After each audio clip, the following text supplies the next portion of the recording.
Yeah, I did actually. Was that a formal or informal meeting? It was a formal meeting. How did that go, and what did you kind of take away from the meeting with those guys? Just a super great organization. I went in there, just had some fun with myself. Got to know those guys pretty good, and just had some fun. That's the biggest thing about these meetings. You know what I mean? Just be yourself, have some fun, talk some ball, and let everything else fall in God's plan. Ty, are you 100% healthy for this process? I am, yeah, 100% healthy. That's why I'm decided to throw and excited about it. You often talk about your faith, your football, and even today, do you have a verse you live by, or kind of want to expand on that? Yeah, of course, right. Like John 3:16 is a staple, but the one that I pride myself on is Michael 5:5, and then it really just talks about God being your peace.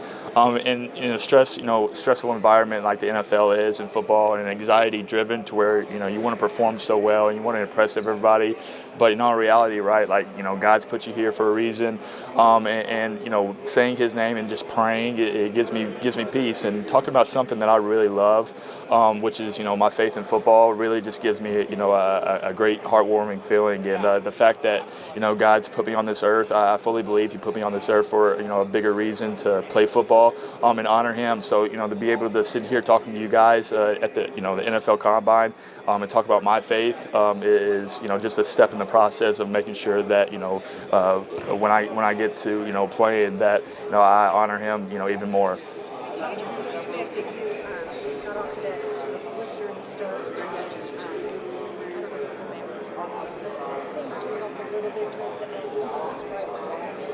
Yeah, I mean, I definitely think, right, I got to play better. I got to have, accountability in that. I got to, make sure that we win those, big time games. I think that, this kind of happens sometimes in the sense of, right, like, we played better teams. We had better, they had better schemes, right? And, we just got to make it simple. We got to make the easy plays easy. You got to, stick to what we're good at. And I think a lot of the times, right, like us being banged up, we had some injuries. We just got to overcome it, and big players step up. But I'm really proud of the team. I'm not taking anything away from our team and what they did, right? Like, we won a playoff game on the road, coming down 17-0. We went to the Rose Bowl. We went to the SEC championship. That's a long season, guys. Like, I'm not trying to make an excuse by any means, but the fact that we started off the season the way we did and went all the way down, and had a really good game stretch. Like, super proud of my teammates, and super happy for what they did, and I love those guys, and super proud to be an Alabama Crimson Tide. We'll get back to the press conference here in just a second, but we are at Indianapolis for the 2026 NFL Combine, bringing you coverage on everything, including Alabama football. We will have videos for you all off-season as well as we get into the spring, the transfer portal. We covered that pretty well for you. Plenty of recruiting updates as well. As always, it'll be interactive and informative, and we want to hear from you guys. So make sure you're subscribed. Hit that sub button right now. As you're going through this process, can it be difficult to shut out the noise of where you're being projected and what your draft stock people are saying is? Can that be harder than maybe it seems to totally shut out and lock in? Well, yeah, I think, anytime that, your dreams are coming true, right, it's definitely hard. But at the same time, it really doesn't matter because, what matters what happens is, April 24th and 25th. Like, whether it's, controlling what you can control and being the best you can be, like, that's all that matters. So, I'm sitting up here today making sure that I'm the best, Ty Simpson, talking to the media that I can be. So, no matter, where I'm projected, no matter where I go, I know that they're going to get the best Ty Simpson they possibly can. There's been a long list of quarterbacks who have been successful after just 1 year starting in college. When you were going through this process, why did you feel like now is the right time? Yeah, first off, right, I feel like I'm ready. I'm a franchise quarterback. Like I said earlier, like the Alabama is, prepares you most for the NFL. With the infrastructure that they had and, the guys from Coach Saban, Coach DeBoer, Coach Grubb, all the coordinators that I had before, I run an NFL-type system. It's definitely prepared me for, saying those long play calls, saying those checks, making sure that, I get us in the right protection. And also as well, right, like, everybody talks about my starts, but I played in, other games besides that, and I've played against, really good NFL players. I think about my freshman year, right, like learning from the #1 overall pick and Heisman Trophy winner.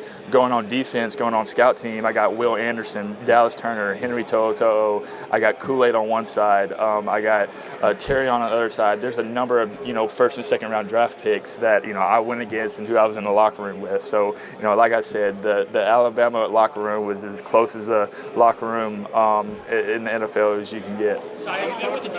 You talked about playing or meeting with some of the AFC North teams. It's a cold weather, physical division. What has prepared you for playing in that kind of weather?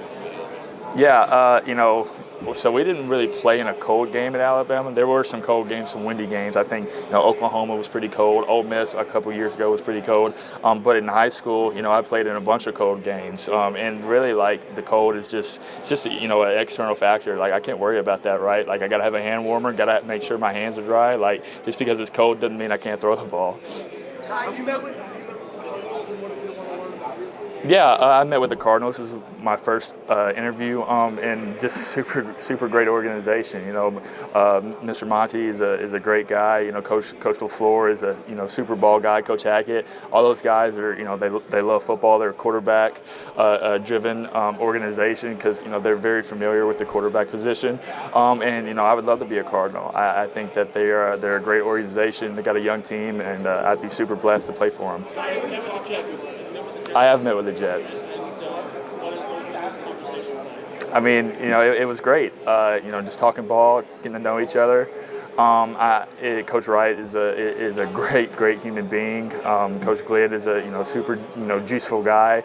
Installing some stuff and getting to know each other and just getting on the board is what I like. So I really love the Jets. Really blessed to be able to have a meeting with them. And if I have an opportunity to play in New York, that like I said, they're going to get the best Ty Simpson they can get. How would you say your dad is a college coach, helping you develop from high school to college in certain situations? Yeah, it certainly has helped, right? I'd like to say that he's helped me in a lot, in almost every situation. But in all reality, right? I had to help myself in some aspects, right? Losing the job, my first go around with Jalen. Falling on my face at USF game, right? Those are hard lessons that I had to learn and, things that I had to deal with, on my own. My dad wasn't in the building. My dad, wasn't there. I talked to him and asked him for guidance, and he gave me his 2 cents, right? But it was all on me. So everything that I dealt with in my career, it was all based off of what I did and based off how I reacted, and that's life in general.